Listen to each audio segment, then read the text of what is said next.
Hello hi అండి, అందరికీ happy Ugadi. ఈరోజు మా ఉగాది ఎలా సెలబ్రేషన్ చేసుకున్నాం అనేది ఈ వీడియోలో నేను రికార్డ్ చేస్తున్నాను. పూజ చేసుకున్నామో చూపిస్తా. అంటే ఇప్పుడు నాకు 7th మంత్ కదా, అందుకని నేను పూజ చేయలేదు. మా హస్బెండే పూజ చేశారు. మా హస్బెండే ప్రిపేర్ చేశారు ఉగాది పచ్చడి. ఇవి పోలీలు, ఇలా దేవుడికి ఇలా చేసుకున్నాం. హ్యాపీ ఉగాది. ఇప్పుడు నువ్వు వర్షం. హ్యాపీ ఉగాది.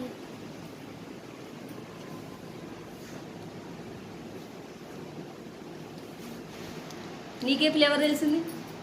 నాకు పులుపు. మా ఆయన పుల్లగా చేశాడండి, మొత్తం చింతపండు దీంట్లో. నాకు పులిపే. షెల్లు నువ్వుదా పాపం అట్లా తాగుతున్నాడు. కొంచెం దా.